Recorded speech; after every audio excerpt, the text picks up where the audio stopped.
In 1763, a Boston fire destroyed a public bathhouse. Among the ashes, a linen registry burned through. One entry, still legible.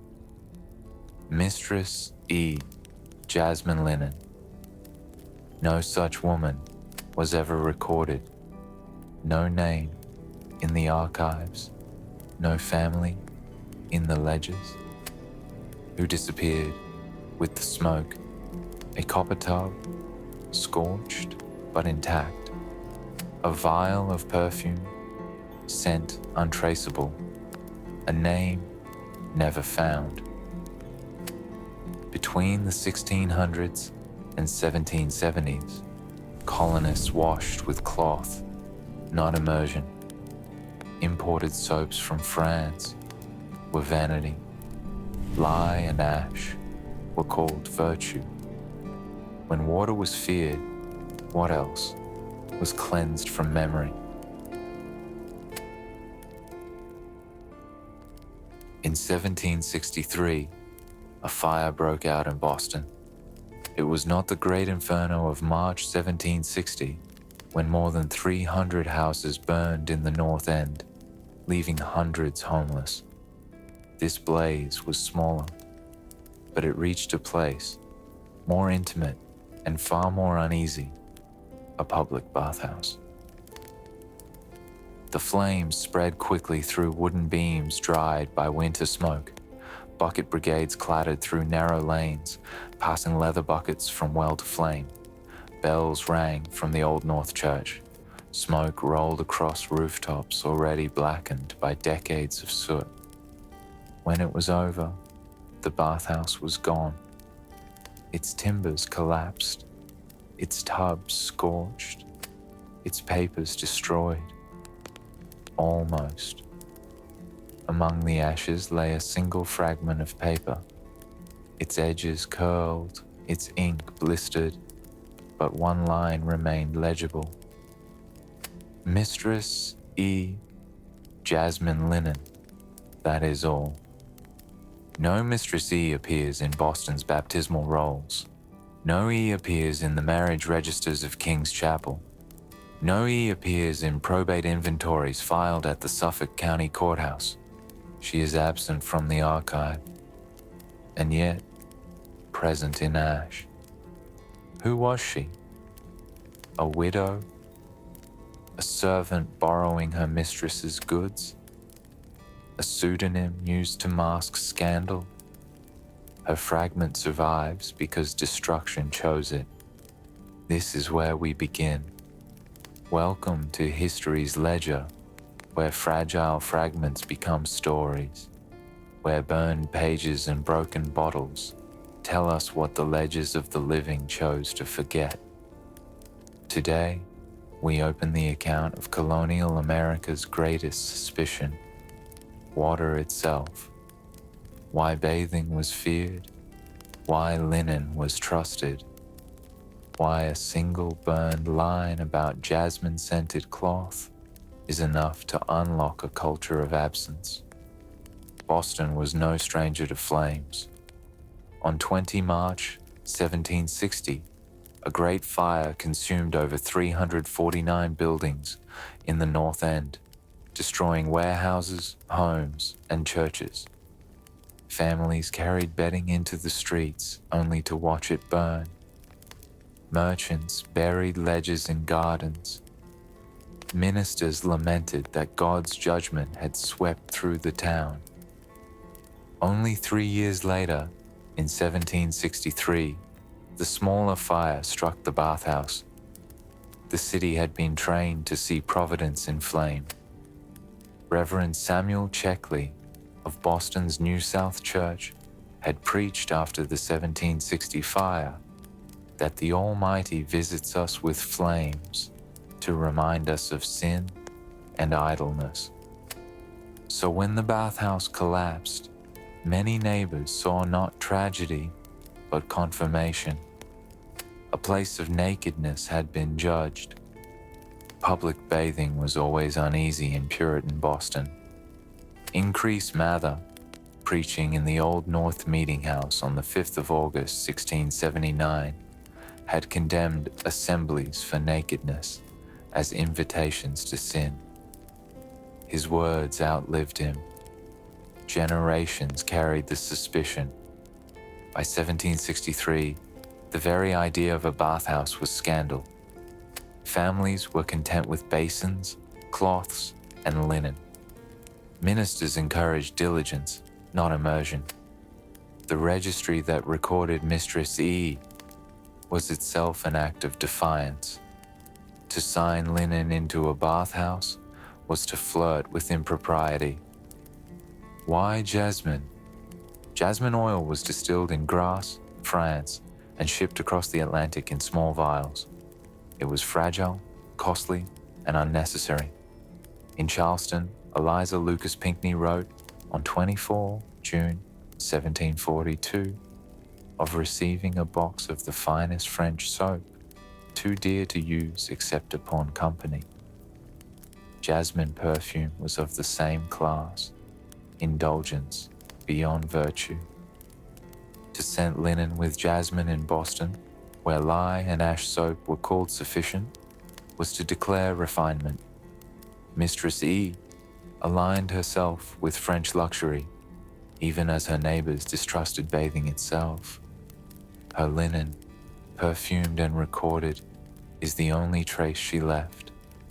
The silence around Mistress E is not absence, it is record. Historians speak of archival silence, where women, the poor, and the enslaved appear only through fragments. A probate inventory in Virginia, 1745, lists 3 shifts, coarse, 1 holland sheet, 1 ribbon.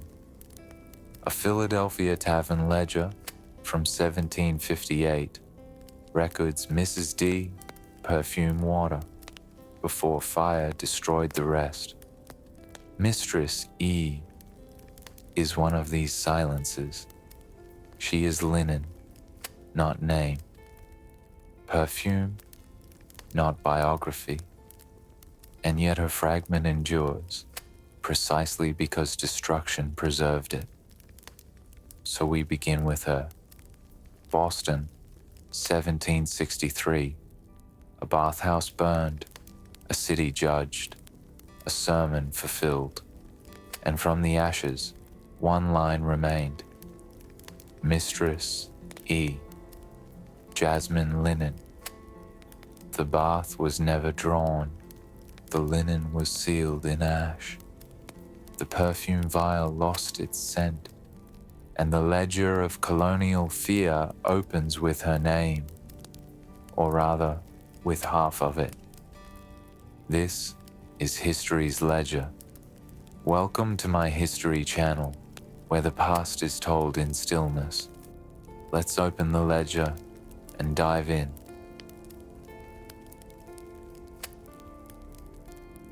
Boston, in the mid-18th century, was a city built to burn. Its houses were wooden, walls of clapboard bleached by Atlantic winds, roofs of pine shingles dried by countless winters. Chimneys smoked in every season, their soot settling into rafters already brittle from heat. Lanes were narrow, crooked, and pressed close together. A single ember could leap from one house to another in the time it took to draw breath. The selectmen knew it. On 12th of February, 1759, Boston town records warned that the materials of our dwellings invite flame and our streets give it passage. Yet enforcement lagged. Brick was costly, stone rarer still, and so Bostonians returned to wood. The city lived as tinder, waiting. The warning became prophecy on the 20th of March, 1760. A blaze began in the North End and spread with a violence Boston had never seen. By the end, 349 buildings had been destroyed. Homes, warehouses, shops, even churches. Eyewitnesses wrote in horror. Merchant Peter Oliver described a torrent of flame that ran like a living creature along the street, leaping from roof to roof with such swiftness that men could scarce save themselves. Families fled with what they could: bedding, ledgers, a cradle carried into the street. Many lost everything. Parish registers were consumed. Deeds vanished. Whole neighborhoods collapsed into cinders. For weeks afterward, Boston smelled of tar, pine resin, pork fat. The stink of a city turned to ash. Ministers interpreted the destruction as more than accident. On 23rd of March 1760, Reverend Thomas Prince preached at Old South Meeting House that the Almighty hath purged his people with flames, sweeping sin from our dwellings. The fire was punishment, but also cleansing. Idleness, taverns, women's fashions, all were cited as reasons God's wrath had descended. Fire consumed not only buildings, but wickedness. Just 3 years later, in 1763, fire returned. This time it was smaller, but its target was more intimate: a public bathhouse. Bathhouses were already uneasy places in Boston. Increase Mather, preaching in the Old North Meeting House on the 5th of August, 1679, had thundered against assemblies for nakedness as temptations that weaken modest hearts. For nearly a century, his words shaped suspicion.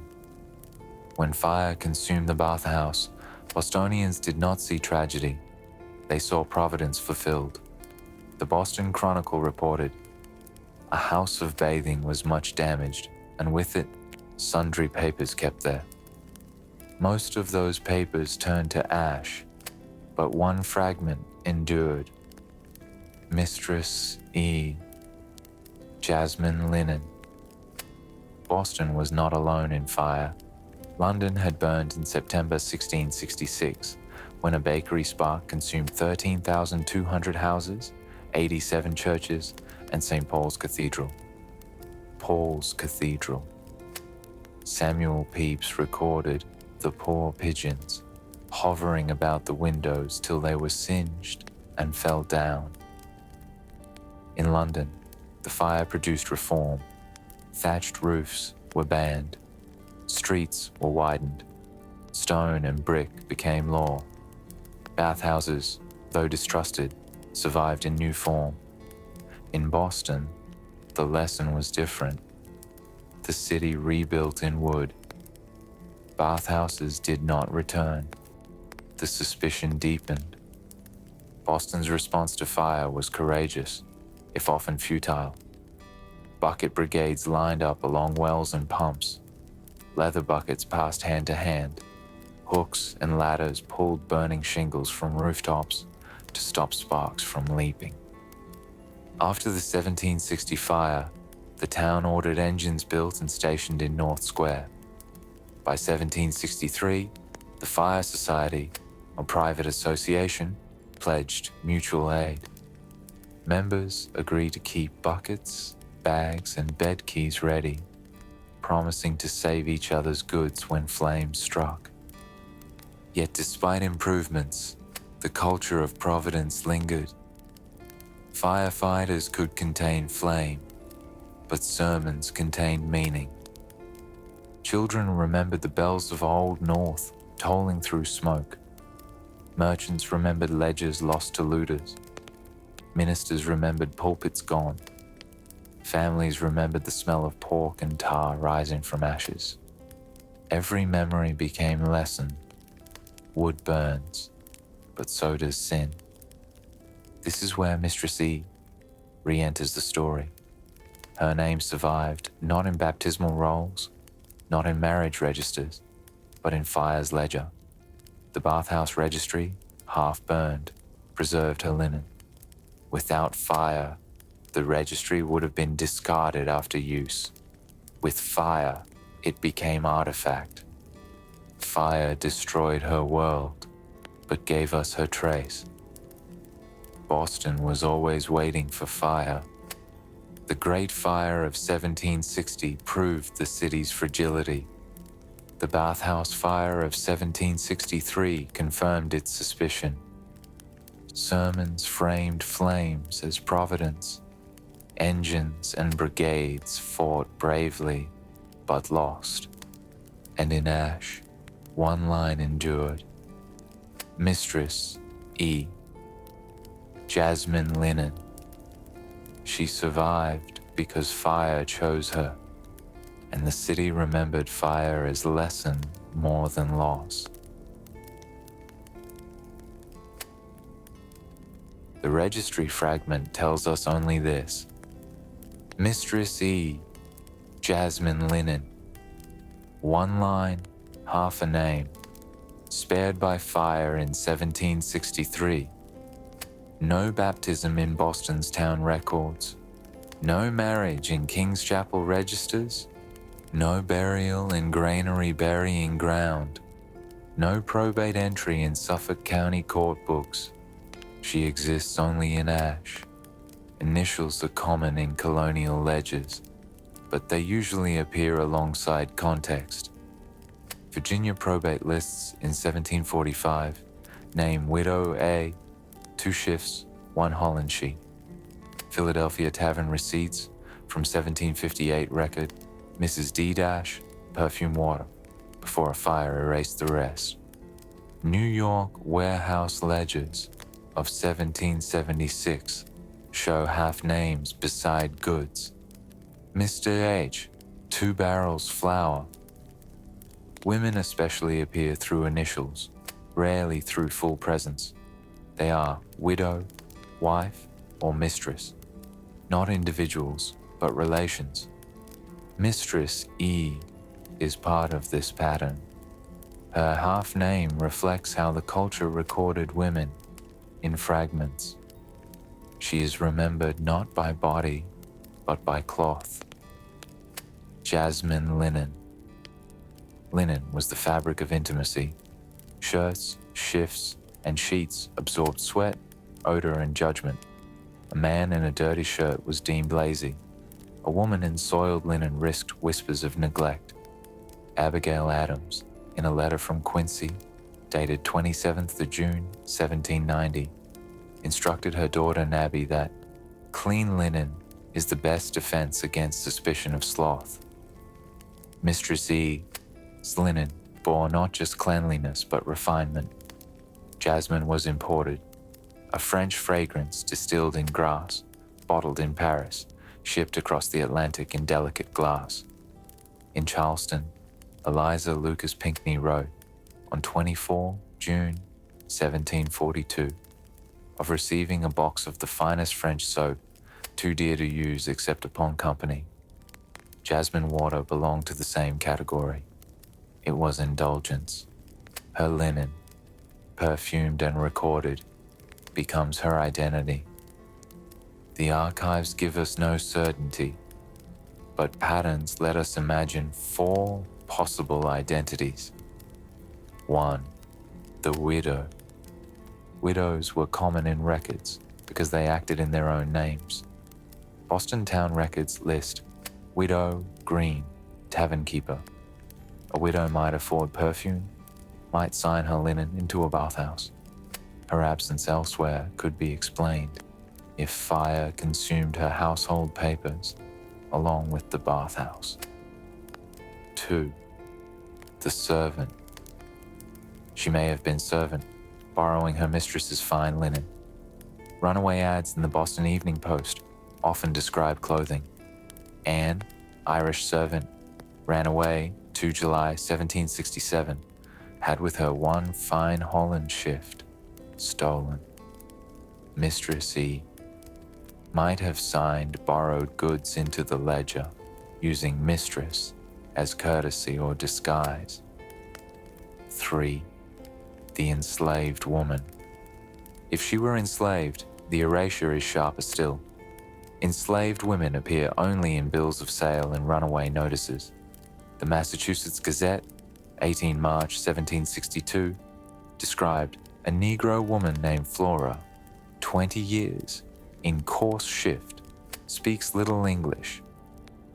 To see mistress before an initial could have been ironic or protective. 4. The disguise. Finally, the initial may have been deliberate. In London, bathhouses, ledgers sometimes listed Mrs. J or Madame P as pseudonyms. Perhaps Mistress E shielded her reputation by signing only an initial. Mistress E is not unique. She belongs to a shadow chorus. In Jamestown, excavations uncovered a scorched probate slip. Widow M, 3 shifts. In Philadelphia, after a tavern fire in 1758, a ledger fragment preserved Mrs. D, perfume water.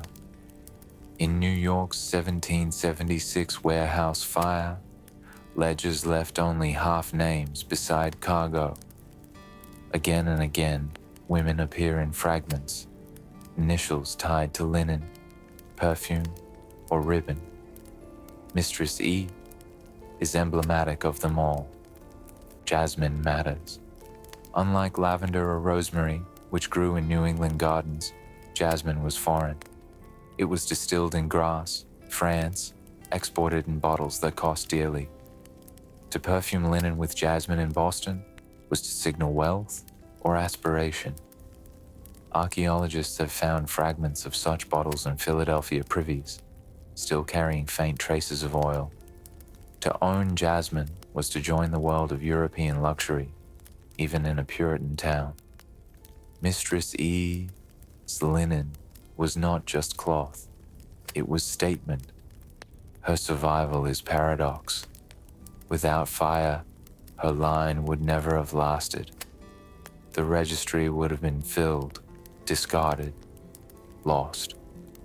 Fire erased nearly everything, but baked one page into endurance. Mistress E is fire's accident. Fire became her archivist. She is not biography, she is symbol. She stands for women reduced to goods. She stands for linen as identity. She stands for perfume as aspiration. She stands for fire as archivist. Her half name is presence and absence at once. Enough to haunt, too little to confirm. So who was Mistress E dash? She may have been widow, servant, enslaved woman, or pseudonym. She may have borrowed linen or owned it. She may have perfumed cloth for display or for disguise. What we know is this: she survived because fire chose her. Her linen was jasmine. Her name was half written. Her life was erased. And yet she endures because the ledger of fire spared one line.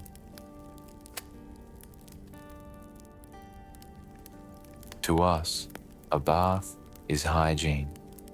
To the colonists of the 18th century, it was risk. A basin in the corner of a room was acceptable.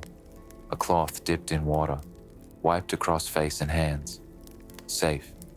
But immersion? To plunge the whole body into cold or warm water? That was suspect. Suspicion came from two sources, the pulpit and the physician. Both warned and both were believed. On 5 August 1679, Increase Mather, preaching at Boston's Old North Meeting House during a day of fasting, called in response to smallpox and fire, declared that assemblies for nakedness are assemblies for temptation. He did not name bathhouses directly. He did not need to. The congregation knew what he meant. Public gathering in undress, even for health, blurred into sin. His son, Cotton Mather, echoed the warning a generation later. On 15 March 1706, At Boston's Second Church, he told his audience that the wanton uses of water soften the frame and invite corruption. Cold plunges for infants were praised as fortifying, but adults who bathed were seen as indulgent, wasting time, courting temptation. By 1712, Reverend Samuel Willard of South Church tied bathing directly to idleness. In his sermon, The Sins of a Slothful People, he warned that those who linger in idle pleasures, neglecting their duty to labor and prayer, invite both fire and pestilence upon the town. For Willard's listeners, idle pleasures included taverns, games, and baths. These voices carried forward for generations. By 1763, when Boston's bathhouse burned, neighbors already had a century of sermons teaching them how to interpret it. Physicians agreed with ministers, though for different reasons. Dr. William Buchan, whose domestic medicine circulated widely in the colonies, warned that cold bathing, though useful to the robust, is hurtful to the weakly and delicate. It relaxes the solids, increases the quantity of phlegm, and produces rheums and catarrhs unless followed by violent friction. His book was sold in Boston shops as early as 1772. Families who could not afford doctors kept Buchan on the shelf and obeyed. Benjamin Rush, the Philadelphia physician and future signer of the Declaration of Independence, wrote in Medical Inquiries and Observations that the transition from heat to cold, as in plunging into cold water, relaxes the fibers and invites malignant fevers. In New York, the Medical Society in 1762 advised that citizens must avoid bathing in rivers, for their pores being opened, contagion may more easily enter. Doctors spoke of pores as doors. Baths opened them. Miasma entered. Sickness followed. City leaders followed these warnings. During Boston's smallpox outbreak of 1764, selectmen posted notices urging residents to avoid sudden chills or immersions, which relax the body and expose to infection. The message was consistent. Basins and cloth were acceptable. Immersion was reckless. The silence of ordinary diaries reinforces the suspicion. Martha Ballard, midwife of Hallowell, Maine, kept a diary from 1785 to 1812. On 4 August 1788, she wrote, "Clear warm. I washed 12 pieces, hung them in the sun. A fine drying day." Her diary contains hundreds of entries about laundry, but none about bathing. The absence is the record. Laundry mattered, bathing did not. This makes Mistress E's entry all the more remarkable. In 1763, only a year before Boston warned against immersions during smallpox, she recorded her linen at a bathhouse. Her line survives against sermons, against civic orders, against medical warnings. Her linen was not only scented, it was scandalous. The bath was not hygiene, it was temptation. The bath was not medicine, it was risk. The bath was not habit, it was absence. Increase Mather, in 1679, called assemblies for nakedness sinful. Cotton Mather, in 1706, called indulgent bathing corrupting. Samuel Willard, in 1712, tied idleness, and by implication bathing, to pestilence. William Buchan, in 1769, warned cold baths produced catarrh. Benjamin Rush, in 1789 warned immersion invited malignant fevers. By 1763, Boston did not need persuading. It had been trained for generations. When the bathhouse burned, they saw providence, not accident, and Mistress E's half name became more scandalous for surviving it. Colonial Americans feared water. They trusted linen. Shirts, shifts, and sheets became the true measure of cleanliness. A man could go weeks without immersion, but if his shirt was fresh, he was judged clean. A woman might never step into a tub, but if her shift was white, she was thought virtuous. Linen was the second skin, moral, visible, and indispensable.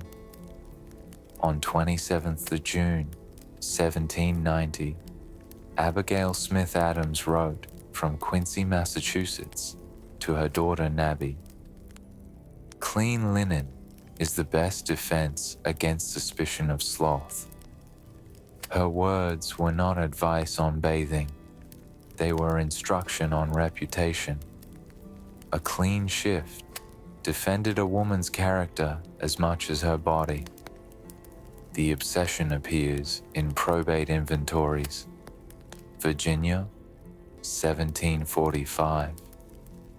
2 coarse shifts, 1 Holland sheet, 1 towel. Connecticut, 1762. 6 shirts fine, 3 shifts Holland, 4 pillowcases, Irish linen. Massachusetts, 1774.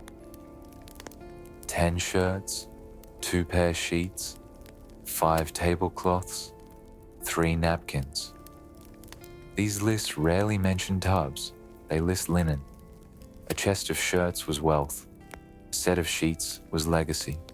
A ribbon tying bundles of shifts survived fire when cloth did not. Even the poor were measured by linen. On 12th March, 1762, Boston almshouse records issued to inmates. 2 shifts coarse, 1 blanket, 1 pair of stockings. No mention of soap or tubs. Linen was rationed like bread. The poor without linen were not only impoverished, but morally suspect. A man without a shirt was a man without dignity. Because linen defined cleanliness, laundry defined respectability.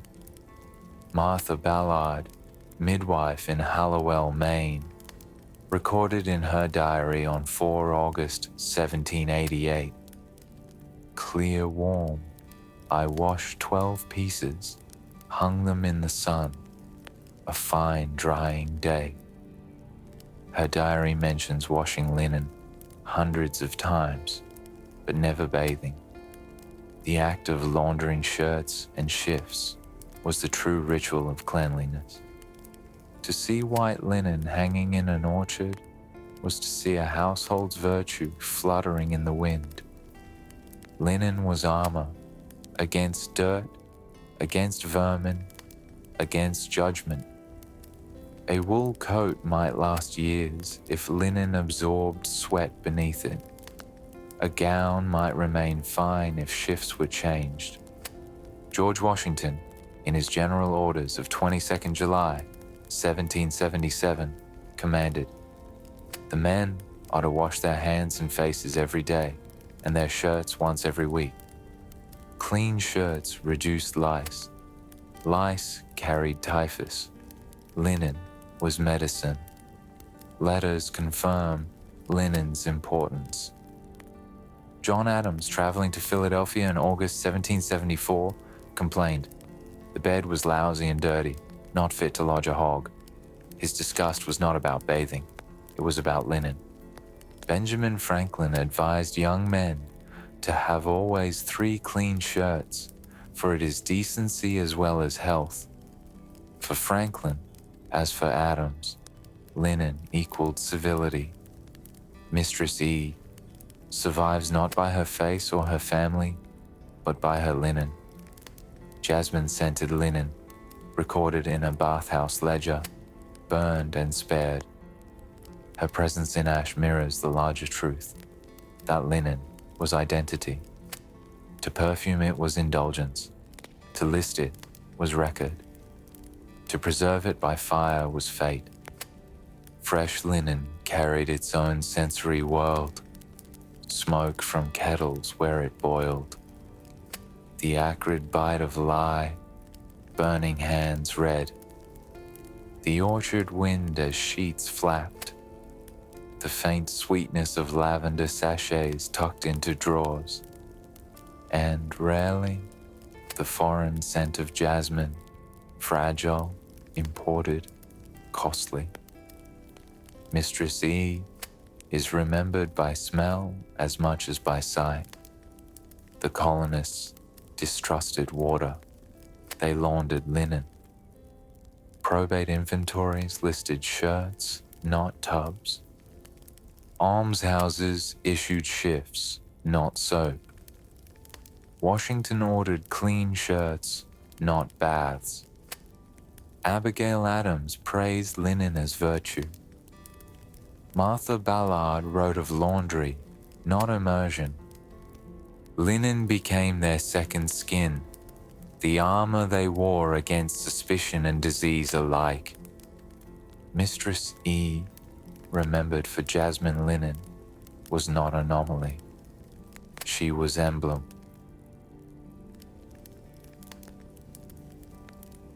The written archive of colonial America is nearly silent on bathing, but the ground remembers what the ink forgot.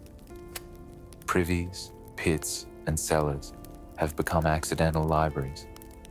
Excavated centuries later, they yield not soap and tubs, but fragments of avoidance, perfume bottles, wig curlers, scorched ribbons.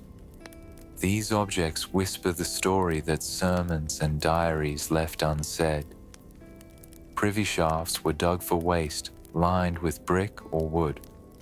They collected refuse, pottery, bones, bottles, rags, until filled, then were sealed and forgotten. In 1996, archaeologists Diana Dizarega-Wall, Nan Rothschild, and Mary Beaudry published findings from Philadelphia's privy excavations. One shaft at a Revolutionary-era tavern yielded more than a dozen small perfume bottles, dozens of ceramic wig curlers, fragments of pottery, mugs, and plates, a tanning ledger with missing pages.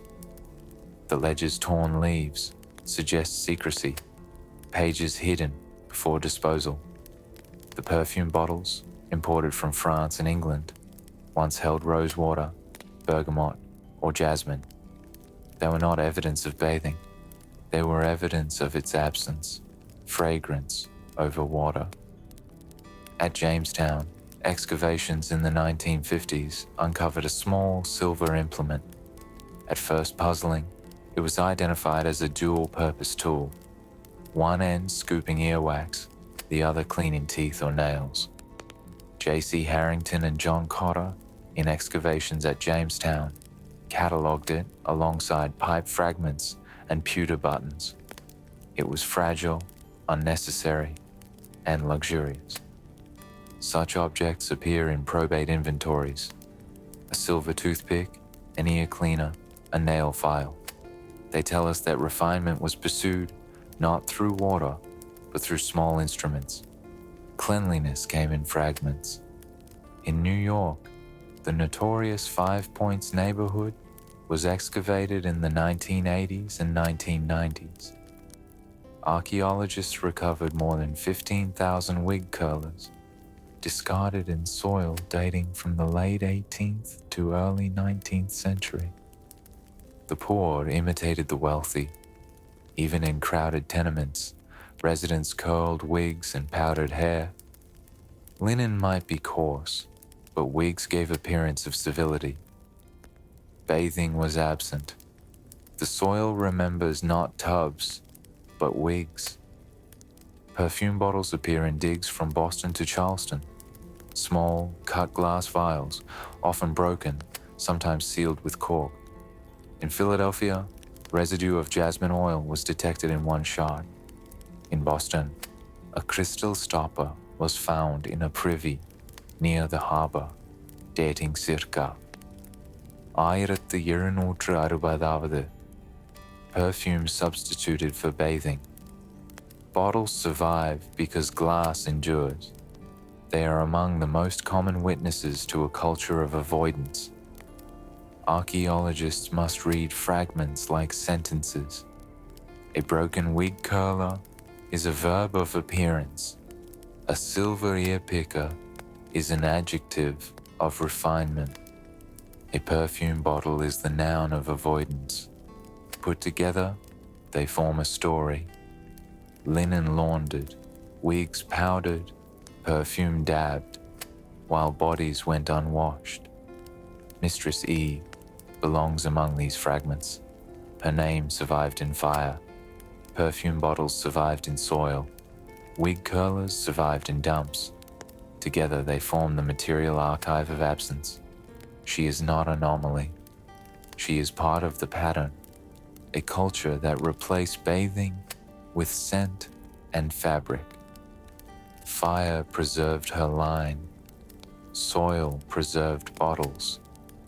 Both are accidents, neither intended to record. Yet both become archives, telling us what clocks ignored. Written silence becomes audible in fragments. Archaeology speaks where documents fall silent. Philadelphia privies gave perfume bottles and wig curlers. Jamestown yielded a silver ear picker. New York soil revealed thousands of wig curlers. Boston privies held glass stoppers and scorched ribbon. None of these are baths. All of them are fragments of avoidance. Together they echo Mistress E's registry. Bathing was feared, linen was trusted, perfume was preferred. The ground remembers what the ink refused to write.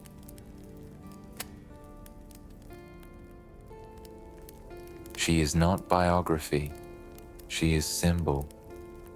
Mistress E is not a face we can sketch, nor a voice we can quote in full.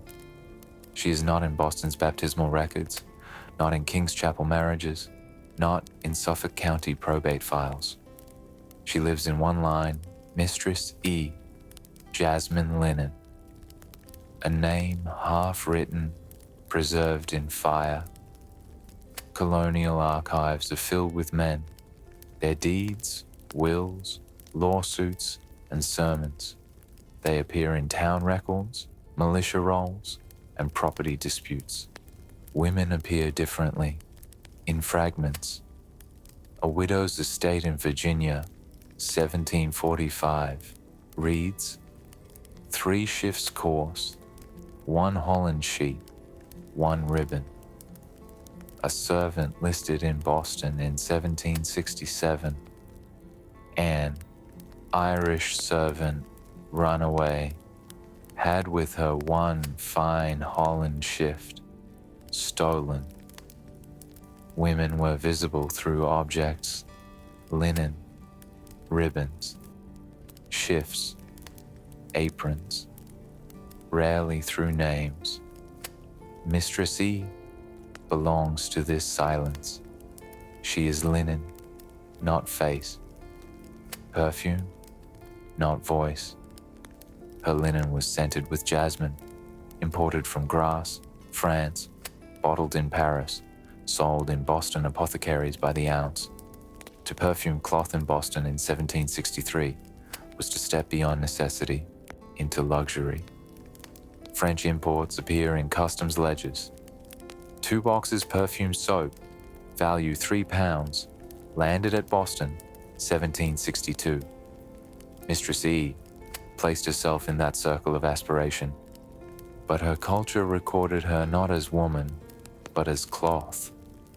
The registry reduced her to fabric and scent. The fire of 1763 destroyed the bathhouse, but preserved her line. This is the paradox of fire. It erases most, but saves some by accident. Increase Mather, preaching on the 5th of August 1679, had called fire the rod of providence. His words echoed a century later when Bostonians saw providence in the bathhouse's destruction. Fire became archivist. It made Mistress E legible to us, while erasing almost everything else. She is not alone in silence. At Jamestown, a scorched probate slip listed only Widow M, 3 shifts. In Philadelphia, a tavern ledger partially burned in 1758 preserved Mrs. D, perfume water. In New York, after the 1776 fire, warehouse records listed initials beside goods, Mrs. P, linens. These ghost women appear in fragments, initials tied to fabric or scent. Mistress E is emblem of them all. The dash matters. Mistress E dash. It is half an identity, enough to suggest presence, not enough to confirm. If the fire had preserved her full surname, she would be biography. If it had erased her entirely, she would be lost. The dash makes her ghost. The dash is why she endures, not as person, but as symbol of archival absence. Mistress E stands for more than herself. She stands for women reduced to goods in inventories. She stands for linen as second skin, perfume as aspiration. She stands for sermons that condemn nakedness.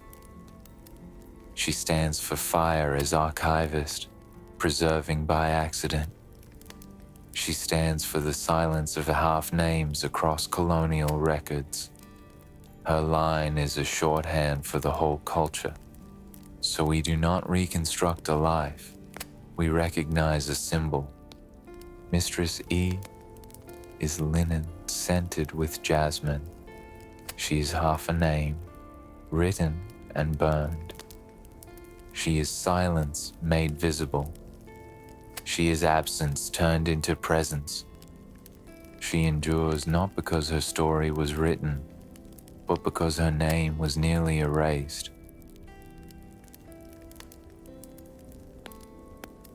The bathhouse burned, the roof collapsed, the tubs twisted, the papers blackened. Yet one line survived. Mistress E, jasmine linen. That fragment is where we begin, not with the biography, but with the ledger. Not the ledger clerks kept, but the one fire wrote. Every city kept records. Boston's selectmen tracked marriages, baptisms, deeds, taxes. Probate courts listed shirts and ribbons. Merchants recorded cargoes by the barrel. But fire kept its own ledger. On 20 March 1760, when Boston's North End burned, parish records were lost, deeds consumed, merchants' ledgers scattered in the street. In 1763, when the bathhouse caught flame, it erased all but one entry. Mistress E survived because fire chose her. The clerks wrote their ledgers.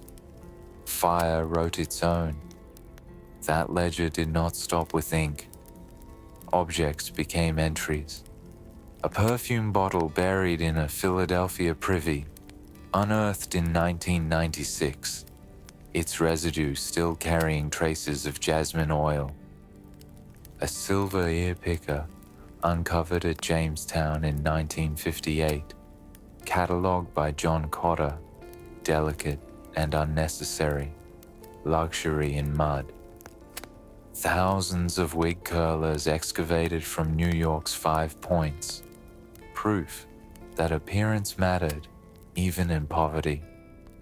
Scorched ribbons tied around linen bundles found in Boston's 1763 ash. These are not footnotes, they are entries in Fire's ledger. What survives is not only what is present, but what is absent. Martha Ballard, midwife in Maine, wrote on 4 August 1788, "I washed 12 pieces, hung them in the sun. A fine drying day." She wrote of laundry hundreds of times. She never wrote of bathing. George Washington, at Valley Forge in December 1777, lamented that his men lie in their own dirt until disease takes them. His orders called for clean shirts, not baths. Abigail Adams, writing on 27th June 1790, told her daughter, "Clean linen is the best defense against suspicion of sloth." Thomas Jefferson, in March 1789, recorded his habit of bathing his feet daily in cold water. None of them spoke of immersion. Their silence is the ledger. Placed against these fragments, Mistress E becomes prologue. She is linen, scented, recorded, and preserved by fire. She represents what the rest of the archive avoids. She is symbol of absence, turned into presence by accident. Her line is not anomaly, it is emblem. To read this ledger is to accept incompleteness. Sermons warn, increase, Mather, 5, August 1679. Assemblies for nakedness are assemblies for temptation. Doctors warn, William Buchan, 1769, cold baths produce rheums and catarrhs. Generals command, George Washington, 22nd July 1777, shirts washed weekly. Every entry is fragment, together they are ledger. So the ledger opens. It is not the book clerks meant to keep. It is the book, fire and soil preserved. A registry of fragments, a culture recorded in silence. And its first page bears a name, half erased, scented with jasmine, sealed in ash. Mistress E. She is the opening entry in history's ledger.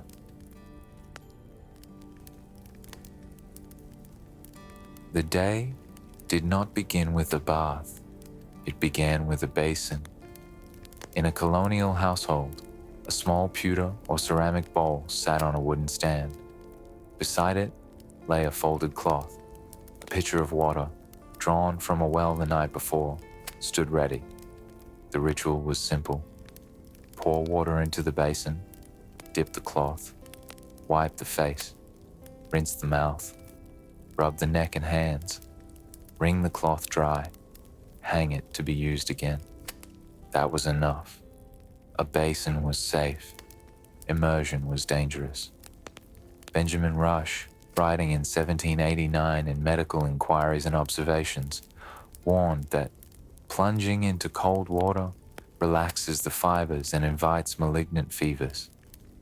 William Buchan, in his Domestic Medicine, agreed that cold baths produce rheums and catarrhs unless followed by violent friction. But a cloth dipped in a basin? That was harmless. It refreshed without opening pores. It washed the visible parts, hands, face, mouth. It satisfied neighbors' eyes. For children, water sometimes played a different role. Cotton Mather, in his Essays to Do Good, praised mothers who plunged infants into cold water to harden their constitutions. The practice was not hygiene, but discipline, a baptism of nerves meant to toughen the young. Adults, however, avoided immersion. Basins were safer. The basin was not enough on its own. Linen completed the ritual. Abigail Adams, in a letter dated 27th of June 1790 from Quincy, reminded her daughter that clean linen is the best defense against suspicion of sloth. Clean shirts, not clean bodies, defined virtue. The basin touched the face. Linen touched the judgment. Even a basin was labor. Water had to be drawn from wells or pumps, hauled by bucket, stored in barrels. Firewood had to be split to warm it in kettles. Cloths had to be washed, wrung, dried, folded. What looks to us like a few moments of splashing was, for a household, hours of preparation. A basin of water was not convenience, it was effort. Thomas Jefferson described his own habit in his memorandum books. On the 20th of March, 1789, he wrote, "I have used the habit of bathing my feet in cold water every morning for 60 years. Jefferson's bath was a basin at his bedside. Every morning, his feet plunged into cold water. He believed it preserved health, but the rest of his body went untouched. Linen did the rest." George Washington wrote much about lice, fleas, and filth, but little about bathing. At Valley Forge in December 1777, Dr. Albigence Waldo noted in his diary that the men were most miserable without linen, bloody flux prevailing. Washington's general orders of 22nd July 1777 instructed that the men are to wash their hands and faces every day and their shirts once every week. He ordered basins and linen, not tubs. European travelers observed the American habit. Swedish naturalist Per Kalm, visiting Pennsylvania in 1748, remarked, "The people here are clean in their shirts, but not in their persons. They bathe seldom, trusting linen to do the labor." To outsiders, the absence of bathing was striking, but to colonists, it was ordinary. For the poor, even a basin was a challenge.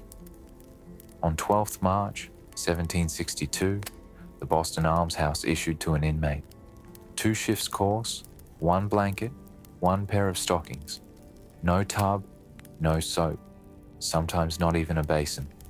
A shift rinsed in cold water had to stand for weeks of labor. Yet the ritual of basin and cloth persisted even in workhouses. Inmates washed their hands and faces when they could, preserving scraps of dignity. The basin carried its own world of smells. Iron tang from water drawn deep from wells. The acrid bite of lye lingering on a cloth. Smoke from a kettle that had warmed the pitcher. It was not the scent of soap and tubs. It was the scent of linen and effort. Set against this daily ritual, Mistress E's bathhouse entry becomes even stranger. In 1763, when most families trusted only basins, she recorded linen for immersion. Her act was against sermons, against doctors, against custom. Her jasmine linen was as exceptional as her half name. Daily hygiene in colonial America was not immersion. It was basin and cloth. Jefferson bathed his feet, not his body. Washington ordered hands and faces washed, shirts laundered weekly. Abigail Adams praised linen, not tubs. Almshouses issued coarse shifts, not soap. The bath was feared. The basin was trusted. Linen carried judgment. And in that trust, a culture built its second skin while leaving the tub empty.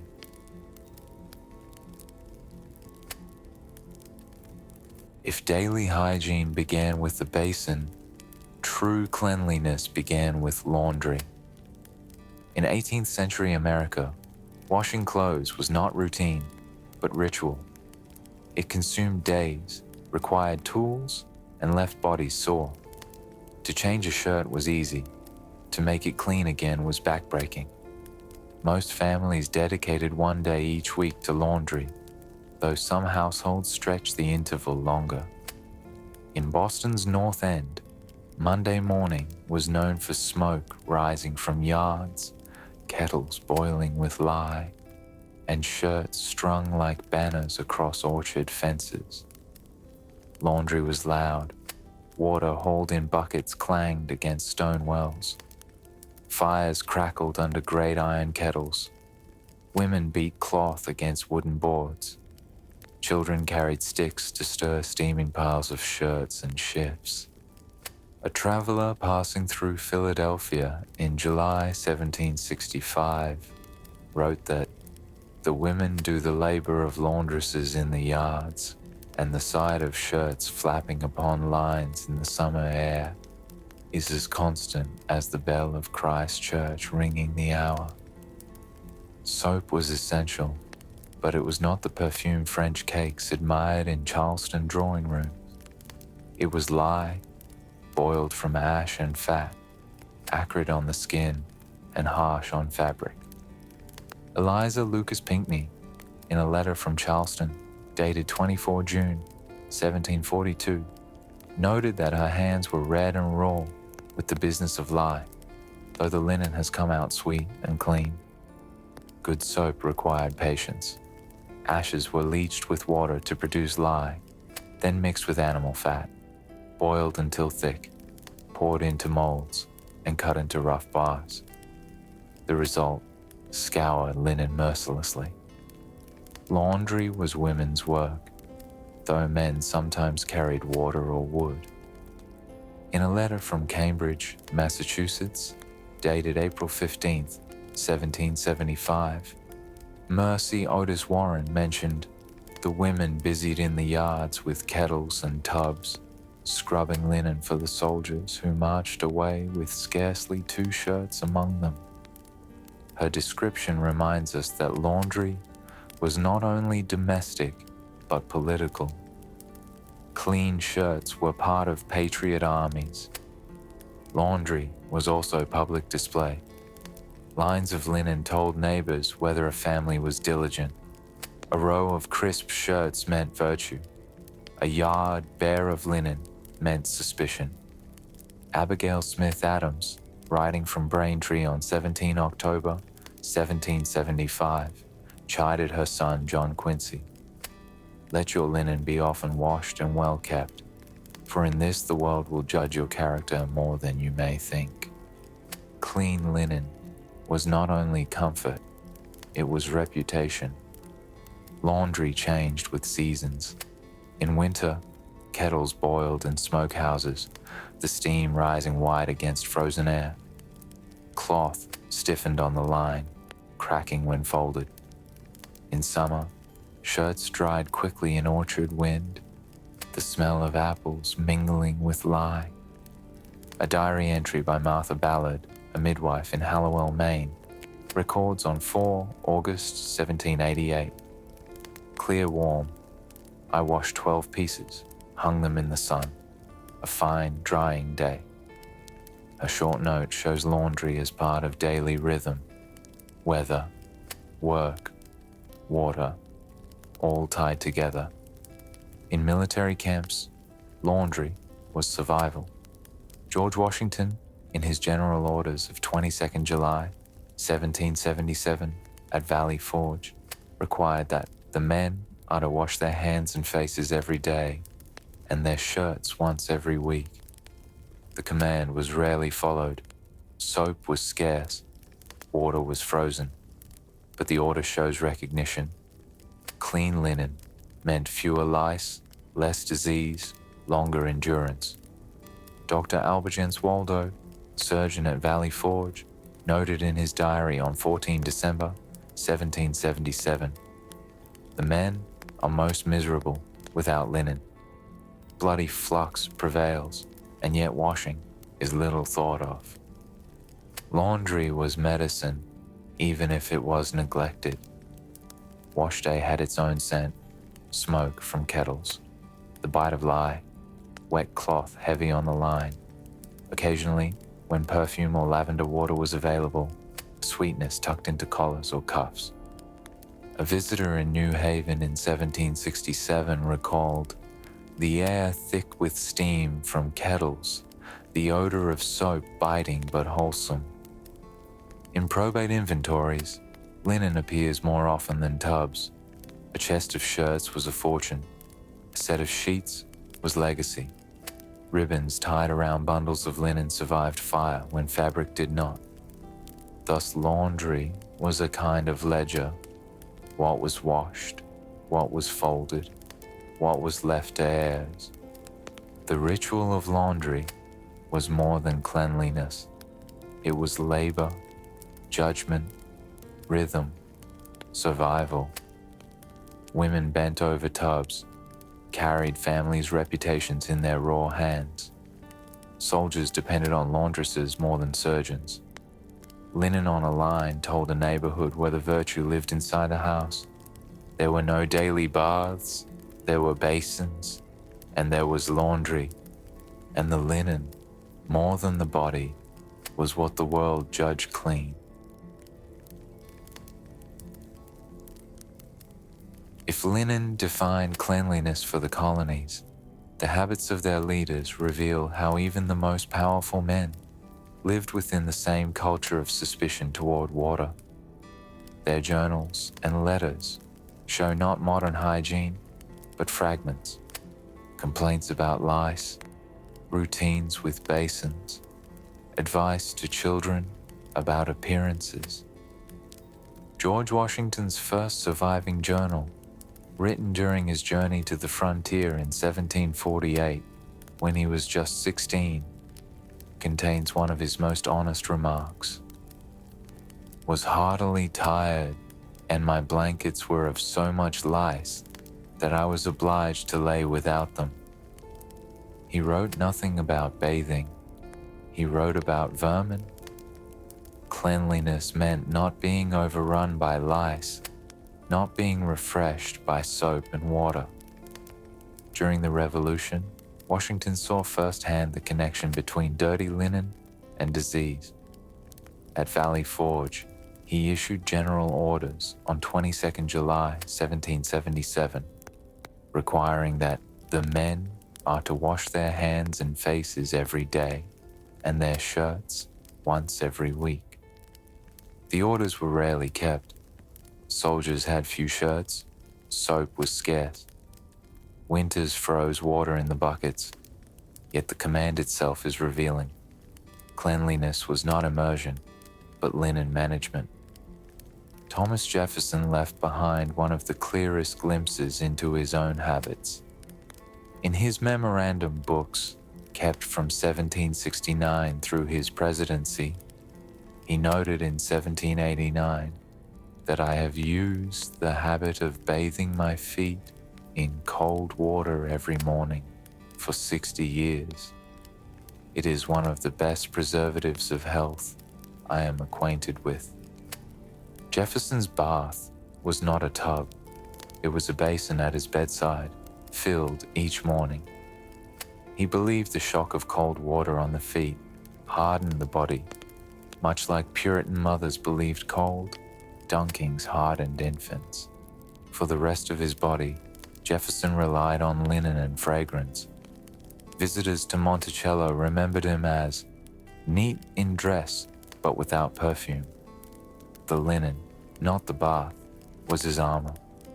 John Adams, traveling to Philadelphia for the Continental Congress in August 1774, complained in his diary that The bed was lousy and dirty, not fit to lodge a hog. He did not write of bathing to fix it. He wrote of endurance. Adams cared deeply about linen, however. In a letter to his wife Abigail dated 15 September 1776, he advised, "Let my dear son be careful to keep his person and linen clean. It is not only healthful, but decent." For Adams, like so many others, cleanliness meant linen. His concern was not immersion, but the judgment of others, what the world saw on a shirt. Abigail Adams enforced this standard at home. In a letter from Quincy on 27th of June 1790, she told her daughter Nabby that clean linen is the best defense against suspicion of sloth. Her advice placed linen alongside morality. To wear fresh linen was to prove diligence. To neglect it was to invite gossip and suspicion. Abigail's voice shows how women upheld and enforced these standards. They washed, folded, ironed, and judged linen, even when the bodies beneath were seldom washed at all. Not all observations came from the founders. Missionaries and travelers described daily life with equal precision. George Henry Loskiel, a Moravian missionary in Pennsylvania, published his History of the Moravian Mission among the Indians in North America in 1794. In it, he wrote of biting insects that tormented both natives and colonists. The midgets, or sandflies, are so numerous in some parts that a man may be covered with them in an instant. Their bite is like fire, as if live ashes were thrown upon the skin. He called them living ashes. His words remind us that daily hygiene was not only a question of water or linen, but of defense against vermin. Baths did not cure such torments. Linen and smoke and endurance did. Together, these figures illustrate the spectrum. Washington endured lice, ordered weekly washing of linen. Jefferson bathed his feet in cold water, believed in its health benefits. Adams complained of dirty lodgings, advised clean linen to his children. Abigail Adams enforced linen as morality. None of them immersed, none of them wrote of soap in tubs. All of them defined cleanliness through linen, basins, and endurance. The personal habits of the founders were not exceptions. They were representative. Their letters and diaries confirm what archaeology and sermons already suggest. Bathing was avoided, linen was trusted, perfume defended, vermin endured. Even the men and women who shaped a new nation lived by the same rules, and when they wrote, they left us fragments: lice in blankets, feet in basins, linen as proof of virtue. These fragments are the ledger of their lives, entries that tell us water was feared, but linen was trusted.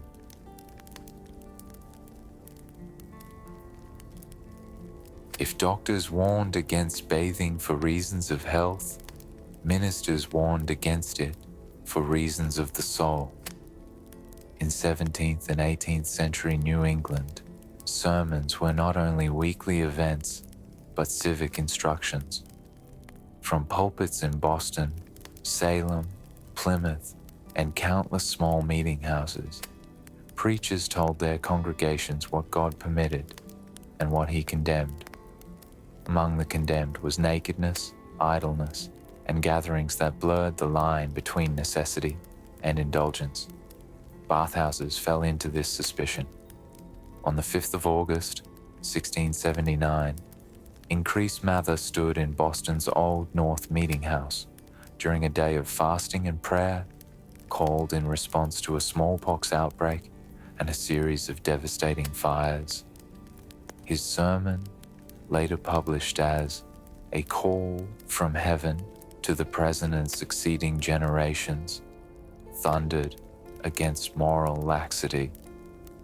Among the dangers he listed were assemblies for nakedness, wherein the flesh is made bold and temptations find easy purchase. While he did not name bathhouses directly, his audience knew the reference. Public bathing, where bodies mingled unclothed, carried the same weight of suspicion as taverns or dance halls. For Mather, nakedness was not natural, but dangerous. To remove clothing outside of the marriage bed was to invite Satan's company. His son, Cotton Mather, carried forward the same suspicion. In a sermon delivered on 15 March 1706 at Boston's Second Church, later published as Essays to Do Good, he praised mothers who plunged infants into cold water, but not for cleanliness. Rather, he said, it fortified their bodies and spirits against the common infirmities of childhood. Bathing children was a moral act when it built strength. Bathing adults was another matter. Cotton warned that wanton uses of water weakened the frame and softened the will. A grown man who bathed too often was compared to Samson shorn of his hair, a man who had traded strength for vanity. These sermons were more than warnings, they were social order. In small communities, where everyone sat under the same pulpit each Sunday, a minister's words defined what was decent. If Increase Mather condemned assemblies for nakedness, no respectable family wanted to be associated with the bathhouse. If Cotton Mather mocked indulgent uses of water, no father wanted his sons mocked for weakness. The suspicion grew, not from medical evidence, but from moral rhetoric, preached again and again.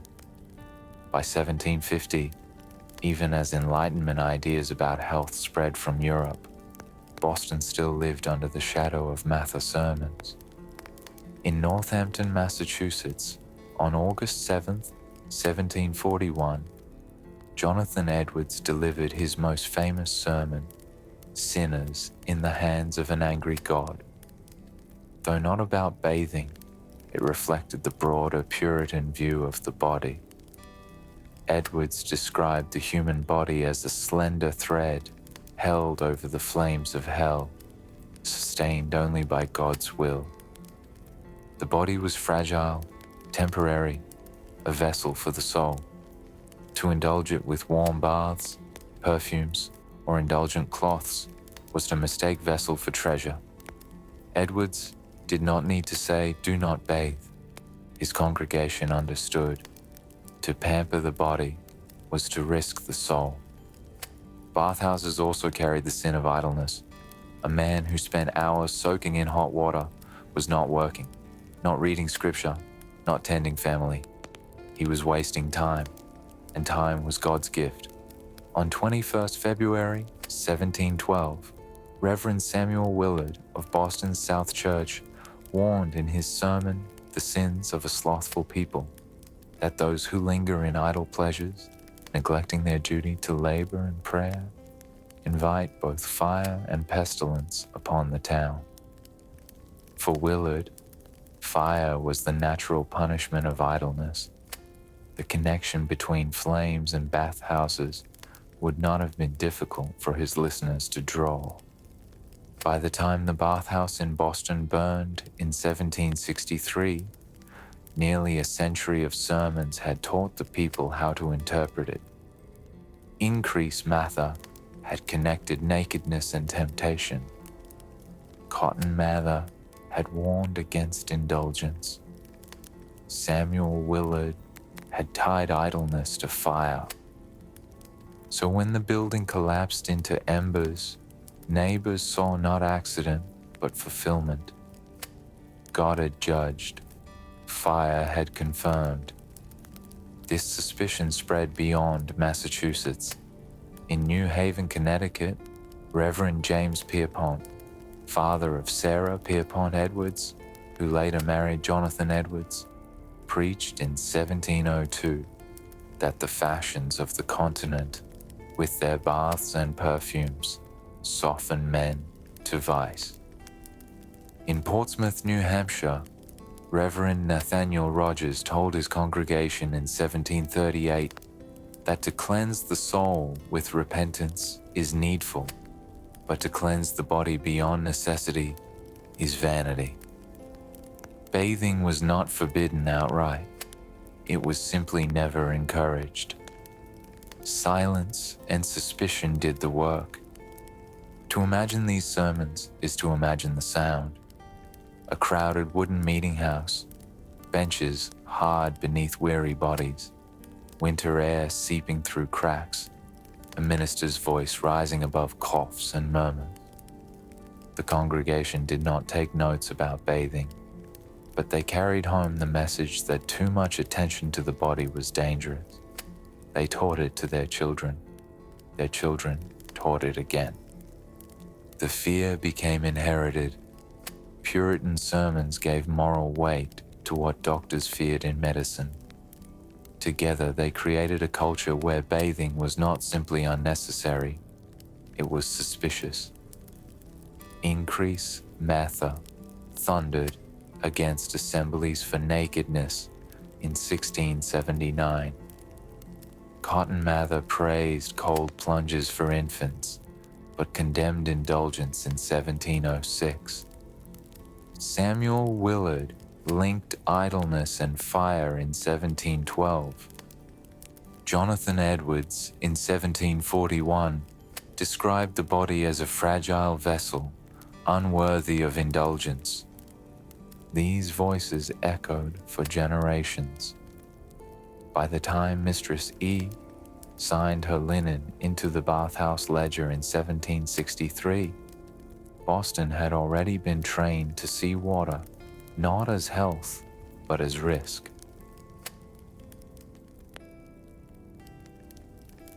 If the pulpit spoke of sin, the physician spoke of sickness. Together, they made bathing suspect. Colonial medicine was not yet germ theory. It was humors, pores, and air. Disease was thought to spread through miasma, bad air seeping into the body. And baths, doctors warned, opened the very gates that miasma used. Benjamin Rush, born in 1746, and later a signer of the Declaration of Independence, became one of America's most influential physicians. In his medical inquiries and observations, he wrote, "The transition from heat to cold, as in plunging into cold water, relaxes the fibers of the body and invites fevers of a malignant sort." Rush did not oppose washing the hands or rinsing the mouth, but he feared immersion. To him, pores were doors. If water opened them, bad air could enter. His warnings carried weight because Philadelphia, where he practiced, was struck repeatedly by yellow fever. In 1793, the epidemic killed more than 5,000 people in a city of 50,000. Rush believed that exposure to dampness and sudden chills had weakened bodies, allowing fever to strike. To bathe in that climate was reckless. In 1769, William Buchan, a Scottish physician, published Domestic Medicine. Within a decade, it became one of the most widely owned medical books in the American colonies. Families who could not afford a doctor often owned Buchan. On bathing, he wrote, "Cold bathing, though useful to the robust, is hurtful to the weakly and delicate. It relaxes the solids, increases the quantity of phlegm, and produces rheums and catarrhs, unless followed by violent friction." His words were copied and read in Boston, New Haven, and Williamsburg. The advice was consistent. Wash the hands, wash the face, but do not risk the full bath. The theory of pores dominated. The skin was seen as a barrier, and its perspiration, sweat, as the body's way of expelling waste. To soak in water was to clog or weaken this process. Dr. Thomas Ewell, a Virginia physician writing in 1808, still believed that women's natural odor was protective. In the Medical Companion, he claimed that a degree of effluvia from the female frame is useful in warding off contagion. Washing it away too often, he implied, invited disease. The irony is sharp. What we see as cleanliness, they saw as danger. Doctors recorded not baths, but their absence. At Valley Forge in 1777, Dr. Albigence Waldo noted in his diary, "Bloody flux dysentery prevails greatly. The cause is filth, want of clothing, want of cleanliness." By cleanliness, he meant fresh shirts and laundered blankets. He did not prescribe bathing. The solution was linen, not immersion. In New York in 1762, during a smallpox outbreak, physicians advised against cold bathing, fearing it would render the frame open to infection. Even in hospitals, baths were rare. Patients were sponged, not immersed. Fever wards smelled of vinegar, burned herbs, and sweat, not of soap. At the Pennsylvania Hospital, founded in 1751 by Benjamin Franklin and Dr. Thomas Bond, records show patients were washed with cloths and spirits. Spirits of wine or vinegar were thought safer than water. Immersion was not part of cure. Colonial medicine smelled not of soap, but of camphor, vinegar, turpentine, and smoke. Doctors fumigated rooms with burning herbs. They sprinkled vinegar on linens. They rubbed patients with ointments of mercury and lard. Bath water, by contrast, was thought to weaken. To smell of perfume or vinegar was health. To smell of water was weakness. The power of these warnings cannot be overstated. In towns like Boston and Philadelphia, where doctors were scarce and epidemics frequent, a respected physician's word shaped whole communities. When Rush in Philadelphia warned of immersion, families listened. When Buchan's domestic medicine arrived in Boston households, its cautions became practice. When Ewell suggested women's natural odor was protective, it reinforced suspicion of frequent washing. These voices, layered on top of sermons, built a cultural wall around the bath. When Mistress E signed her linen into the bathhouse registry in 1763, she was not only defying Puritan sermons, she was defying medical authority. To step toward immersion was to step against the advice of Rush, Buchan, and every manual on colonial shelves. Her jasmine linen was not only luxury, it was risk. Doctors did not invent the fear of bathing, but they reinforced it, explained it, and gave it authority. Benjamin Rush, in 1789, warned of relaxed fibers and malignant fevers. William Buchan in 1769 cautioned that cold baths produced rheums and catarrhs. Albigence Waldo in 1777 lamented filth but prescribed linen, not tubs. The pulpit called bathing immodest. The physician called it unsafe. Together they ensured that immersion remained not a habit, but a suspicion. If bathing was feared, it was because sickness was everywhere. Colonial cities were crowded, damp and dirty. Epidemics moved through streets like weather, and every outbreak seemed to confirm what sermons and doctors had already warned. Water was dangerous. Linen was safer. Boston's narrow lanes, wooden houses, and constant fires made it a tinderbox for disease as much as flame. In 1721, smallpox swept the city. Out of 11,000 inhabitants, 5,889 caught the disease, and 844 died. Cotton Mather, often remembered for sermons on morality, supported inoculation, a radical step that saved many. Yet even he saw bathing with suspicion. To cleanse the body was one thing. To immerse it was to risk weakness. During another smallpox outbreak in 1764, Boston selectmen posted notices. Let no person frequent houses of bathing, nor expose themselves to sudden chills. Immersion was seen not as prevention, but as provocation. The irony was sharp. Water could have aided cleanliness, but the fear of fever made it taboo. Philadelphia was America's largest city by the 1790s, with nearly 50,000 people. In the summer of 1793, yellow fever struck.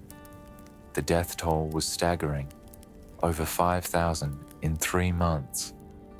Benjamin Rush, the city's most famous physician, insisted on bleeding and purging as cures.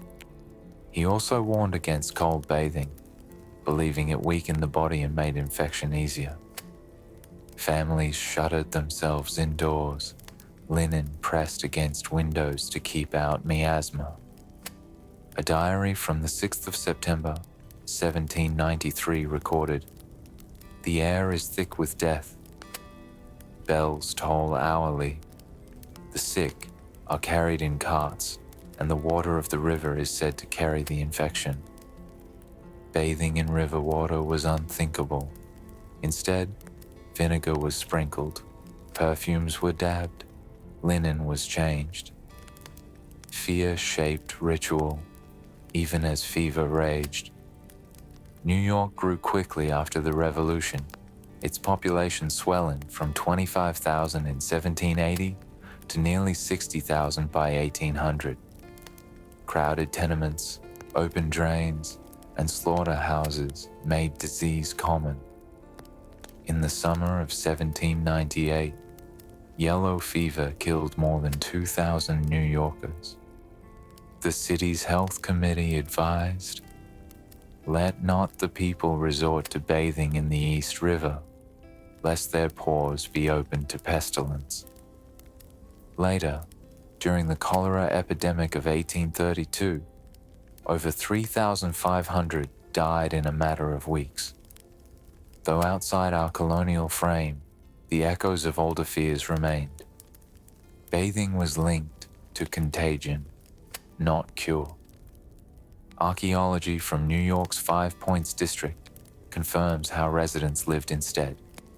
Thousands of wig curlers, perfume bottles, and coarse linen fragments testify that appearance and scent carried more weight than water. Boston smelled of tar, fish, and smoke. Philadelphia in summer reeked of horses, rotting garbage, and the river. New York was thick with butcher's waste, tanneries, and human refuse. Bathing could not have fixed these cities, but the absence of bathing reinforced them. Linen was changed, perfume was used, but the stench of cities was endured, feared, moralized. Numbers told the story. Boston, 1721. Smallpox, 844 deaths out of 11,000, 7.6%. Philadelphia, 1793. Yellow fever, 5,000 deaths in 3 months, 10% of city. New York, 1798. Yellow fever, 2,000 deaths in 1 summer. Every epidemic confirmed fear. If water carried fever, Why risk immersion? If pores invited miasma, why open them with a bath? Doctors and ministers agreed. Avoid indulgence. Trust linen. Avoid the tub. Mistress E's name in a bathhouse registry looks stranger when set against these epidemics. In 1763, the year after Boston's smallpox outbreak, she signed her linen for immersion. Her jasmine-scented cloth stands against the statistics, against sermons, against medical warnings, against civic orders. She becomes even more symbolic, a ghostly reminder that some defied or forgot or simply sought comfort where others saw risk. Disease shaped cities, cities shaped fear. Boston's smallpox, Philadelphia's yellow fever, New York's cholera, all wrote the same lesson. Water was not cure, but risk. The bath was feared. The basin was safer. The linen was trusted. And in that fear, one line in a burned ledger, Mistress E, jasmine linen, becomes all the more extraordinary.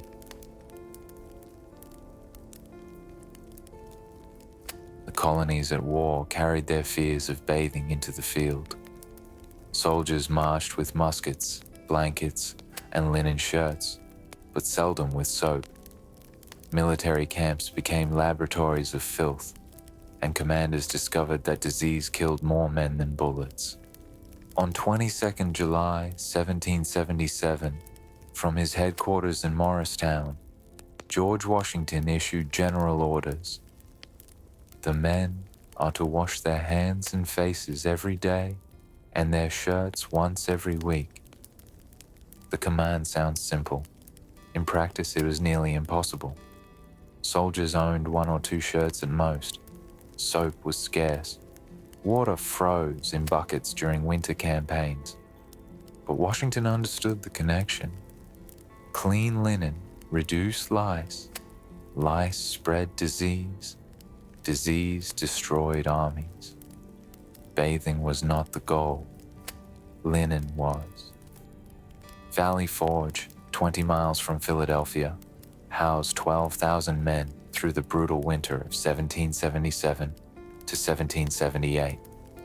Of those, nearly 2,000 died, not in battle, but from disease. Dysentery, typhus, smallpox, and camp fever swept through log huts and muddy trenches. Dr. Albigence Waldo, surgeon with the Connecticut troops, wrote on 14 December 1777. Bloody flux dysentery prevails greatly. Men without shirts, without shoes. The filth is beyond description. He lamented the lack of clean linen, noting that men lie in their own dirt until disease takes them. He did not prescribe bathing. He prescribed shirts. Lice were constant. Soldiers joked bitterly of camp cattle, scratching under collars and cuffs. Joseph Plum Martin, a private in the Continental Army, remembered in his memoir, "We were all alive, from the head to the feet, with that most loathsome of vermin, lice." The solution was boiling shirts in lye or water when possible. A soldier might strip and hold his linen over steam, killing some of the lice, though never all. Bodies went unwashed, but linen carried the war against vermin. Women followed the army, officially or unofficially, as laundresses. In 1777, Congress allowed 4 women per company to be listed on rations. Their work was essential. They hauled water, boiled shirts, scrubbed blankets, and earned wages per piece. At Valley Forge, laundresses were often the only line of defense against dysentery. Washing linen removed filth. even when men refuse to bathe. Their labor rarely appears in official reports, but without them, mortality would have been far worse. The British Army carried the same habits. Orders issued to His Majesty's troops in New York, 14th August, 1776, directed, "The men are to change their shirts as often as possible and to be prevented from washing themselves in the rivers, which may endanger their health." Even their commanders feared bathing. Linen was mandated. Immersion was banned. Contemporaries remarked on the smell of armies. Henry Melchior Muhlenberg, a Lutheran pastor in Pennsylvania, wrote in his journal on 3 October 1777, "The smell of the camp is dreadful, a mixture of smoke, filth, sweat, and sickness. Perfume was rare. Vinegar was sprinkled when available. Linen, washed or not, carried the odor of men who marched weeks without immersion. Another form of cleansing came not through water, but through inoculation. Washington, having survived smallpox himself in 1751 during a trip to Barbados, ordered the systematic inoculation of his troops beginning in February 1777. It was dangerous, but less so than the disease. By 1778, smallpox mortality in the Continental Army dropped dramatically. Yet this medical advance coexisted with suspicion of bathing. Washing bodies in water remained rare. Washing wounds with vinegar or spirits was more common. Though not a soldier, Thomas Jefferson visited encampments as governor of Virginia in 1781. In his notes, he observed that the state of the men is miserable without shoes or shirts. They are foul with vermin, but the officers agree that bathing in rivers would endanger their constitutions. Even at the highest levels, the fear of water persisted. The ledger of military hygiene is written in diaries, orders, and death tolls. Washington's order of 22nd July, 1777, wash hands and shirts weekly. Waldo's diary, 14th December, 1777, dysentery, men without linen. Muhlenberg diary, 3 October, 1777, camp stench overwhelming. None of these speak of tubs, all speak of linen, vermin, fear, and filth. Military camps magnified the culture of the colonies. Bathing was feared, avoided, even forbidden. Linen was trusted, though scarce. Disease flourished, and more men died of fever than musket balls. The army marched not only against the British, but against filth itself. Its enemies were lice, dysentery, and smallpox. Its weapons were linen, vinegar, laundresses, and orders that seldom could be kept. Baths were absent. The ledger of war recorded fear instead.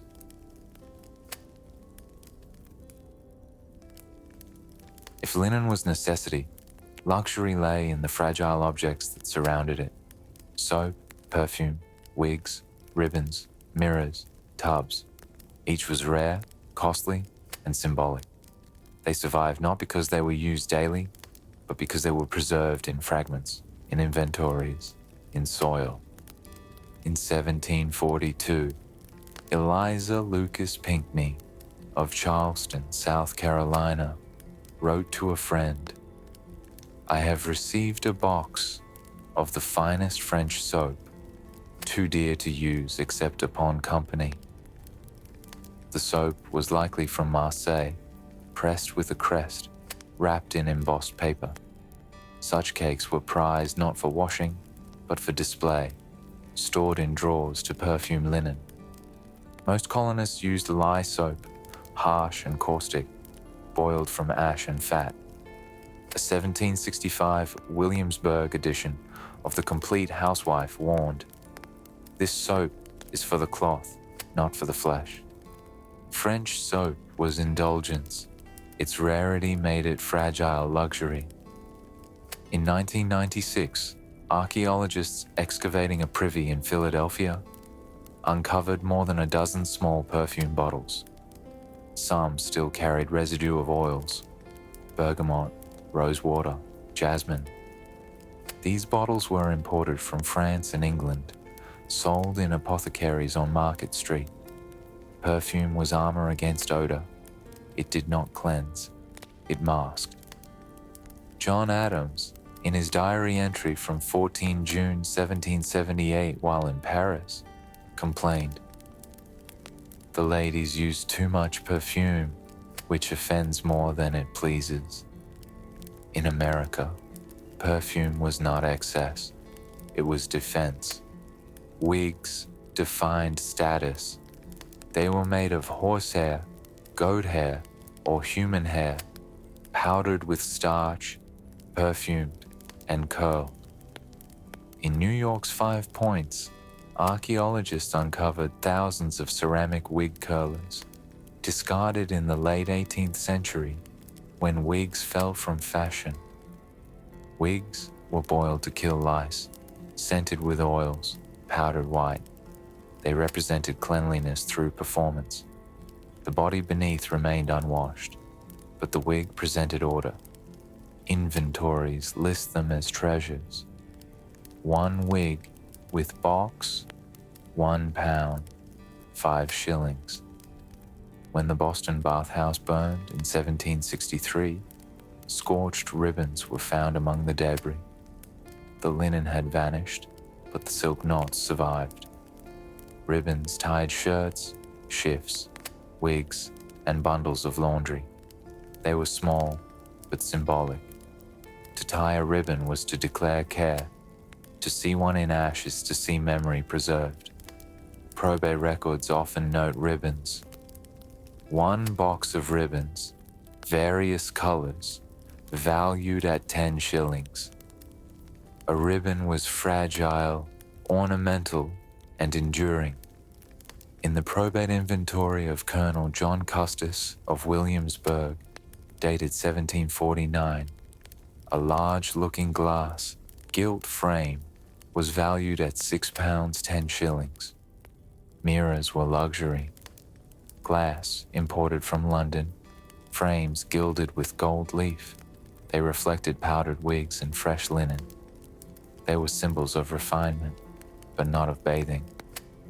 A mirror's survival in inventories tells us what mattered: appearance over immersion. Copper tubs were rare, heavy, expensive. In 1774, the estate of merchant Joseph Wharton of Philadelphia listed 1 copper bathing tub among his possessions. Its presence was unusual enough to be noted distinctly. Such tubs were often decorative, displayed in wealthy homes, seldom used. Visitors described them as curiosities.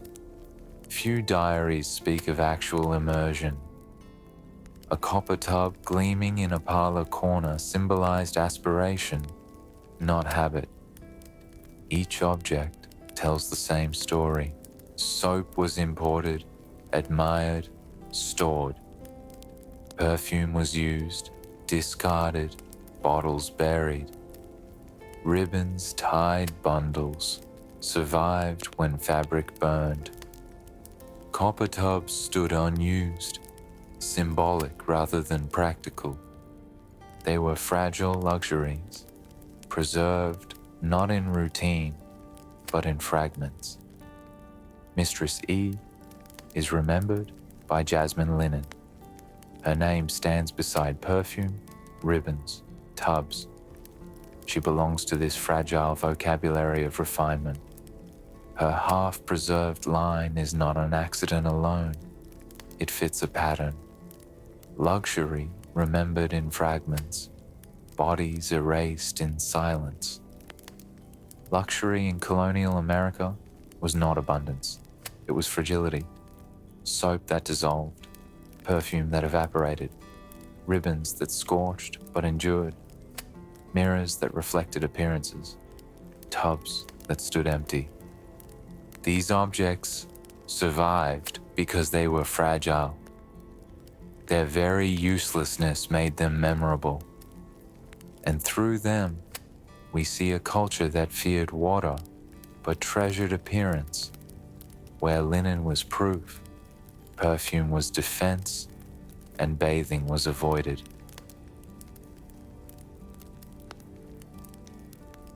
Bathing was feared in the parlors of Boston, Philadelphia, and New York. But at the margins of colonial society, among the enslaved, among indigenous peoples, among the poor, water, linen, and cleanliness carried different meanings. The ledger of absence looks different when read from below. For enslaved Africans in the American colonies, water was not luxury. It was survival, labor, and sometimes punishment. Runaway slave advertisements printed in colonial newspapers often described clothing and cleanliness in detail. On the 3rd of May, 1769, the Pennsylvania Gazette carried an ad for a Negro man named Cuff, about 25 years old, in a dirty linen shirt, run away from his master's plantation near Chester. Dirtiness was a mark of suspicion. Masters noted it because linen was supposed to prove virtue. Enslaved people washed clothes and bodies when they could, often in rivers or creeks. Olaudah Equiano, in his autobiography published in London in 1789, recalled that while enslaved in Virginia as a boy in the 1760s, the poor Negroes were made to wash the linens of the family, boiling them in tubs, the steam choking, the lye burning the skin. For some, water was punishment. In Charleston, South Carolina, court records from 1756 describe an enslaved woman named Bella being ducked in a pond as public discipline for theft. Bathing, feared by colonists, was imposed violently on the enslaved. Yet for others, water was refuge. Archaeology at plantation sites in Virginia has uncovered small clay vessels used by enslaved families for washing and storing water, carried memory of African traditions where ritual washing was part of spiritual life. For indigenous communities, rivers and streams remained central to health and ritual. The Jesuit missionary, Joseph Francois Lafitteau, observed in 1724 that the Iroquois bathe often in rivers and in sweat lodges for both health and spirit. Sweat lodges, followed by immersion in cold streams, were common among Algonquian and Iroquois peoples. Colonists saw this practice with suspicion. Cotton Mather dismissed it as heathen superstition, yet indigenous communities understood it as cleansing, strengthening, and balancing body and spirit. When smallpox devastated native communities in the 1630s and again in the 1670s, colonists sometimes blamed bathing rituals. Increase Mather wrote in 1677 that the Indians, immersing themselves after sweatings, bring death upon their tribes. In truth, smallpox was carried by Europeans, not rivers. The clash was stark. Indigenous people embraced water. Colonists distrusted it. In Boston, Philadelphia, and New York, poverty meant filth. Narrow alleys, open drains, and crowded tenements bred disease. The poor had little linen, little soap, little chance to change the judgments of neighbors. A Boston almshouse record dated 12th March 1762 listed clothing issued to inmates. 2 shifts course, 1 blanket, 1 pair of stockings. No tubs, no soap. Linen was rationed like bread. In New York's 5 Points, archaeology shows poor families still owned wig curlers and perfume bottles. They imitated the habits of refinement, even when their homes stank of waste and vermin. They could not bathe, but they could perfume. Workhouses sometimes doubled as washhouses. In Philadelphia, the Bettering House, established in 1766, required inmates to labor at washing clothes for the city's elite. Laundry was punishment and revenue. The inmates themselves seldom enjoyed the cleanliness they provided for others. In London, bathhouses sometimes opened to the poor, but in Boston or Philadelphia, no such civic institutions existed. The poor went without. Their only immersion was in rivers, which others judged indecent. Few voices survive from the margins, but fragments do. O lauda equiano 1789, recalling enslaved labor at boiling tubs of linen. Lafitau 1724, describing Iroquois bathing as medicine. Runaway ads 1760s to 1770s, describing enslaved people's shirts as dirty or torn. These fragments tell us that water and linen meant different things depending on where you stood. For the enslaved, water was both punishment and heritage. For Indigenous peoples, it was cleansing. For the poor, it was scarce. Against these margins, Mistress E shines in relief. Her jasmine linen was not survival, it was luxury. Her presence in a bathhouse registry was scandal. For the enslaved, for Indigenous peoples, for the poor, water was never scandal. It was necessity, heritage, or absence. Mistress E was erased by privilege. The margins were erased by neglect. Both survive only in fragments. Lives at the margins remind us that bathing was not only feared, it was uneven. Enslaved people boiled linen in tubs, sometimes ducked in ponds as punishment, sometimes recalling African washing traditions. Indigenous peoples bathed in rivers, embraced sweat lodges, and saw water as healing. The poor lived in filth, judged by linen they could scarcely afford, condemned in records as dirty. Mistress E- is symbol, but so too are these margins. They show us that fear of bathing was not universal. It was cultural, classed, and imposed. The ledger of cleanliness in colonial America has more than one column. In one, linen scented with jasmine. In another, coarse shifts in an almshouse. In another, rivers steaming from sweat lodges. In another, a woman ducked as punishment. Together they form a fuller account. If bathing was rare on land, it was rarer still at sea. Sailors lived in close quarters where water was precious, soap scarce, and linen filthy within days. Ships smelled of salt, tar, bilge, sweat, and sickness. Cleanliness was imagined, not practiced. Fresh water was cargo, measured in barrels. It was for drinking, cooking, and mixing with grog. To waste it on bathing was unthinkable. A log from HMS Centurion, 24 June 1742, recorded, "Water scarce, 1 pint per man per day, to serve for all uses." Colonial merchant ships followed the same rule. A man might rinse his hands or mouth with seawater, but to immerse was dangerous. Salt burned the skin and left sores. As on land, linen was the measure of cleanliness. Sailors changed shirts when they could, though often they owned only 2 or 3.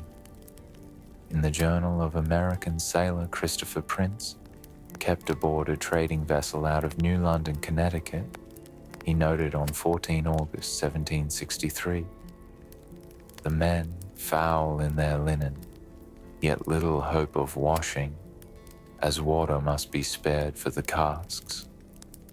Shirts were sometimes rinsed in sea water, stiff and salty when dried on rigging. This was not cleanliness but survival.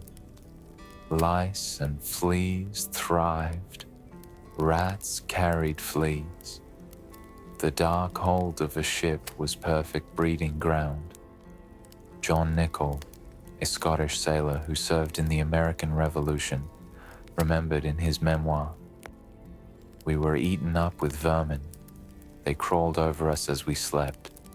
We rubbed vinegar on our shirts, but it availed little.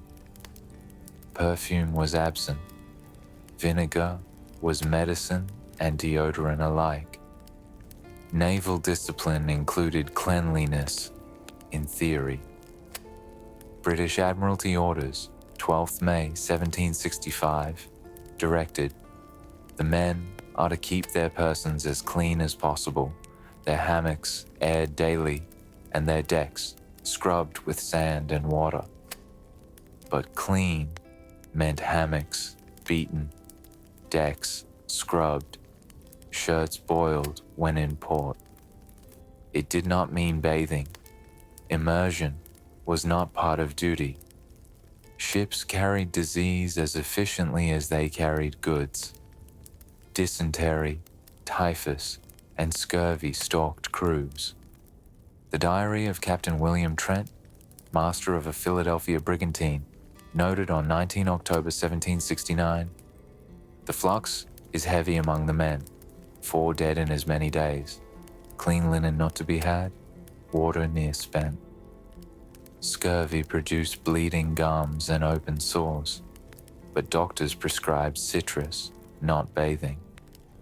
Vinegar was sprinkled on decks to cut odor. The smell of a sick ship was infamous.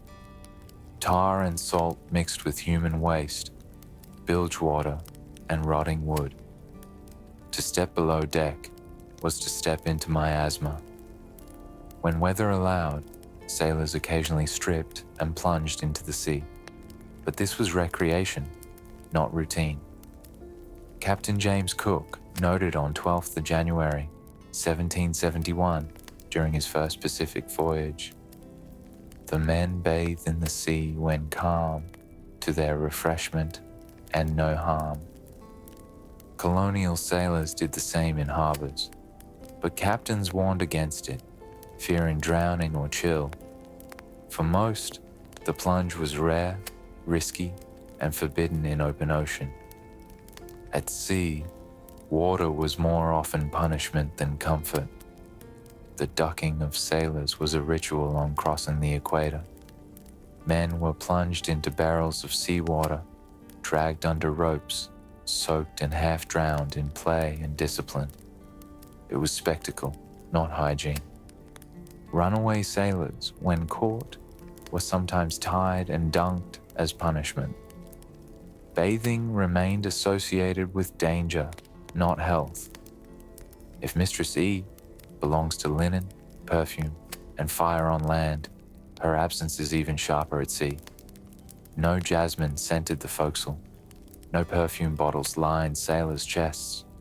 Only coarse linen, vinegar, and endurance. The contrast is stark. While Boston elites distrusted water for fear of illness, sailors distrusted it for scarcity and salt.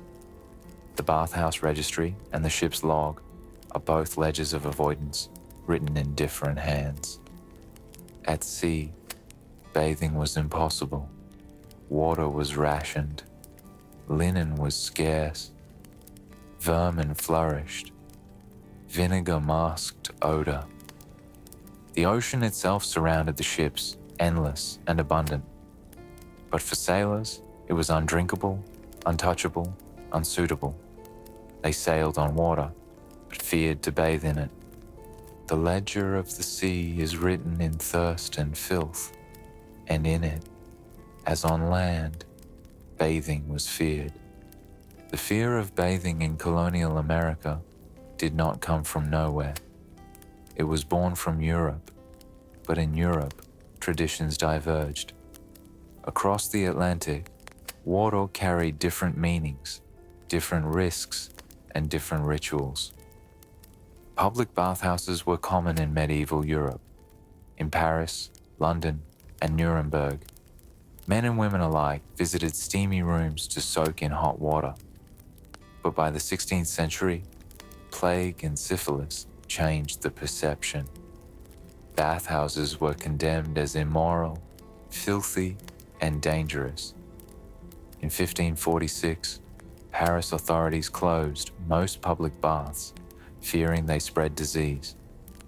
By 1560, London's Southwark bathhouses, once lively with hot tubs, were shuttered under suspicion of vice and infection.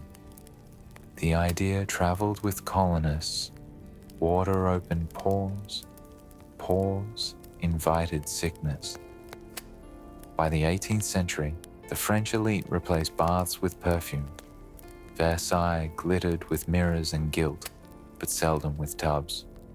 Louis XIV, the Sun King, reigned from 1643 to 1715. Courtiers remarked that he bathed only twice in his life, once on the advice of a doctor. His court at Versailles preferred powders, scented gloves, and linen shifts. Perfume was armor. Madame de Pompadour, mistress of Louis XV, wrote in 1750 of gants, parfumés, perfume gloves, sent to her from Grasse. Linen was laundered, perfumed, starched. Bodies beneath were seldom immersed.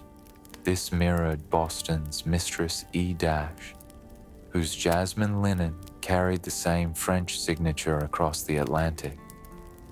In England, cold bathing became fashionable in the early 18th century, but not for cleanliness. It was medicine. Sir John Floyer, a physician from Lichfield, published an inquiry into the right use of hot, cold, and temperate baths in 1702. He praised cold immersion for its ability to brace the fibers and strengthen the body. Sea bathing followed. In Scarborough, England's first sea bathing spa opened in 1735. By mid-century, Brighton's beaches were crowded with bathers, carried into the surf in wheeled bathing machines. But this was elite novelty, not routine. Bathers were carried in fully dressed, dipped briefly, rubbed dry, and perfumed again.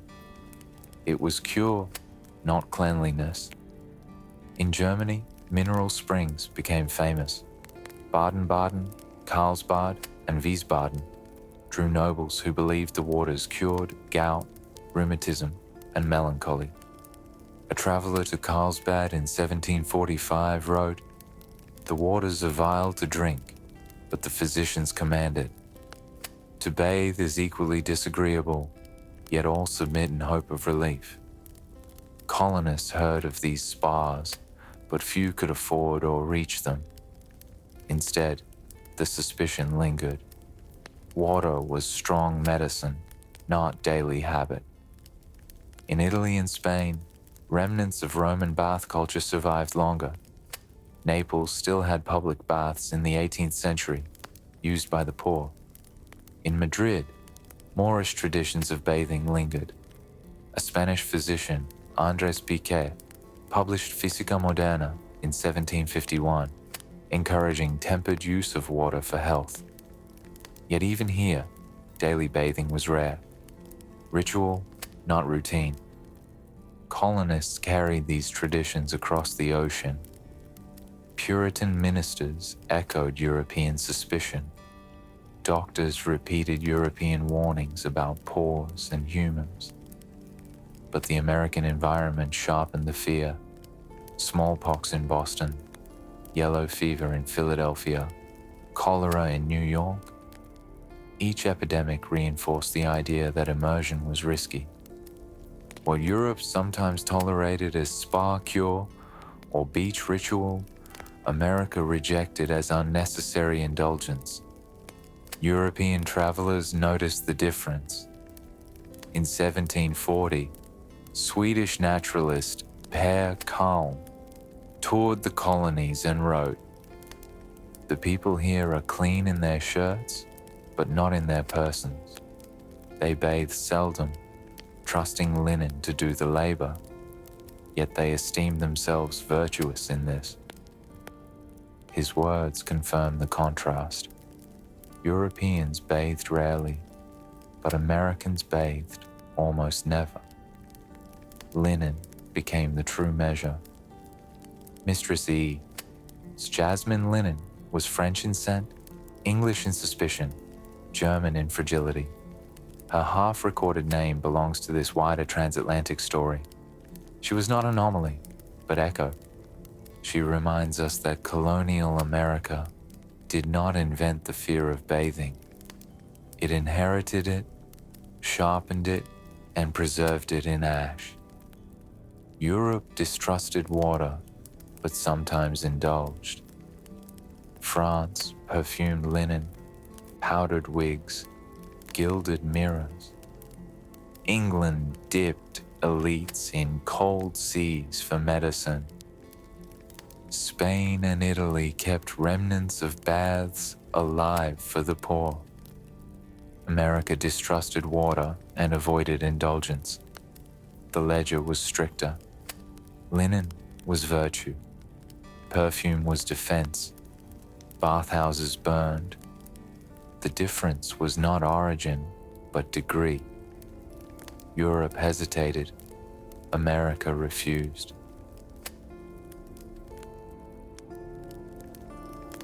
The ledger does not end in triumph. It ends in fragments. A burned page, a linen shirt, a perfume vial, a soldier's order, a minister's warning, a doctor's fear. Together they tell us that in colonial America, bathing was not routine. It was suspicion. It was sermon. It was danger. From Boston's fires in 1760 and 1763, to Philadelphia's yellow fever in 1793, to New York's crowded alleys in 1798. The evidence repeats. Water was feared, linen was trusted, perfume defended, soap was rare. George Washington wrote of lice in his blankets in 1748. Thomas Jefferson bathed his feet in cold water every morning by 1789. John Adams warned his son in 1776 to keep his linen clean. Abigail Adams in 1790 told her daughter that clean linen is the best defense against suspicion of sloth. Jonathan Edwards in 1741 preached that the body was a fragile vessel, unworthy of indulgence. Benjamin Rush in 1789 warned that plunging into cold water invites malignant fevers. The ledger is consistent, and at its center remains Mistress E. In 1763, a bathhouse in Boston burned. From its ashes, one line survived.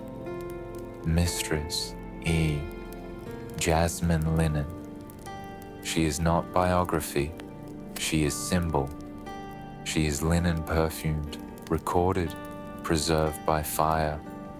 She stands for women erased, for water feared, for silence made record. Her absence is our evidence. We have walked through fragile luxuries. French soap, imported in 1742 to Charleston. too dear to use except upon company. Perfume bottles buried in Philadelphia privies, discarded in the 1760s.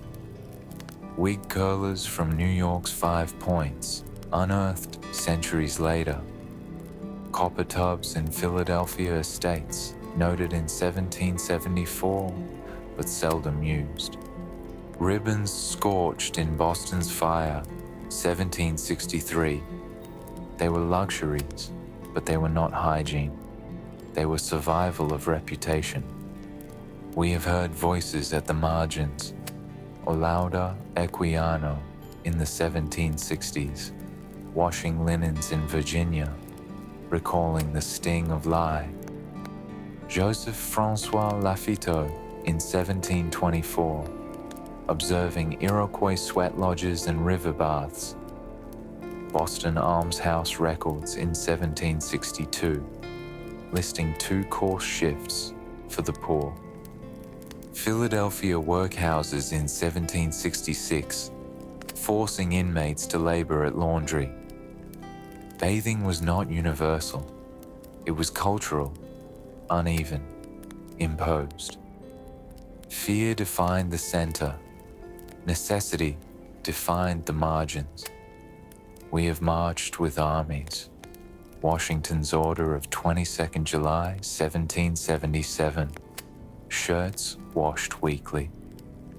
Dr. Waldo's diary at Valley Forge, 14 December, 1777. Bloody flux prevails greatly. Joseph Plum. Martin recalling lice from head to foot. British orders in New York, 14th August 1776. Men forbidden to bathe in rivers. The army feared water more than bullets. Linen was medicine. Vermin were enemy. Death came by disease more than by musket ball.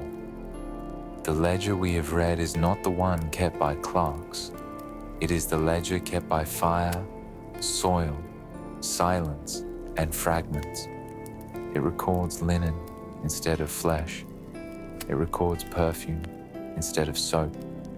It records absence instead of habit.